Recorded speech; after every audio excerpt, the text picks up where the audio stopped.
സെയിൽസിൽ നമ്മുടെ പ്രോഡക്റ്റിൻ്റെ ഫീച്ചേഴ്സ് എല്ലാം വർണ്ണിക്കുന്നതിൽ നല്ല വൈദഗ്ധ്യമുള്ള ഒരുപാട് സെയിൽസ് പേഴ്സൺസ് ഉണ്ട്. നല്ല ഭംഗിയായി ഫീച്ചേഴ്സ് എ ടു സെഡ് നിർഗ്ഗളമായിട്ട് അങ്ങോട്ട് വിവരിച്ച് കഴിയുമ്പോൾ കസ്റ്റമർ അതിൽ സംപ്രീതനായി പ്രൊഡക്റ്റ് വാങ്ങിക്കും എന്ന് പലരും കരുതാറുണ്ട്. പക്ഷേ പലപ്പോഴും അങ്ങനെ സംഭവിക്കാറില്ല.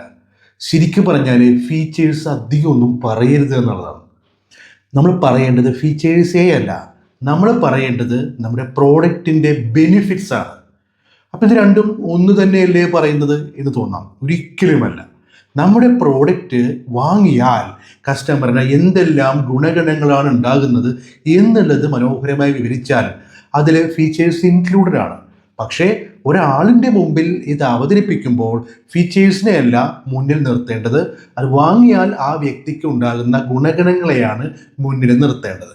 ഇപ്പോൾ ഒരു കാറിൻ്റെ ഷോറൂമിലേക്ക് നമുക്കൊരു നിമിഷം ശ്രദ്ധ എത്തിക്കാം. സെയിൽസ് പേഴ്സൺ പറയുകയാണ്, ഈ കാറിന് 280 ഹോഴ്സ് പവർ ഉണ്ട്, 450 ടോർക്ക് ഉണ്ട് എന്നൊക്കെ പറയുമ്പോൾ കസ്റ്റമർക്ക് എന്താ ഫീൽ ചെയ്യുക എന്നുള്ളതും, സാറ് വണ്ടി ഓടിച്ച് പോകുമ്പോൾ ഫ്രണ്ടിലൊരു വലിയൊരു ലോറി നിൽക്കുക, ലോറി പതുക്കിയാണ് പോകുന്നത്, സാറിന് ആ ലോറിയെ കവർ ചെയ്ത് പോയാൽ സാറിന് സ്മൂത്തായിട്ട് പോകാം. ഓപ്പോസിറ്റ് ആണെങ്കിൽ വണ്ടികൾ വന്നുകൊണ്ടിരിക്കുന്നു, സാറേ 280 BHP ഉള്ള ഈ വണ്ടിയാണല്ലോ, ഒന്ന് കാല് കൊടുത്താൽ മതി, സിമ്പിളായിട്ട് ആ ലോറി കവർ ചെയ്ത് പോകും സേഫായിട്ട്. എന്ത് രസമായിരിക്കുമല്ലേ അപ്പോൾ ഡ്രൈവിങ്. ഇങ്ങനെ പറഞ്ഞാൽ കസ്റ്റമർക്ക് അത് ഏത് രീതിയിലായിരിക്കും ഉൾക്കൊള്ളാൻ കഴിയുക എന്ന് ചിന്തിച്ചിട്ടുണ്ടോ?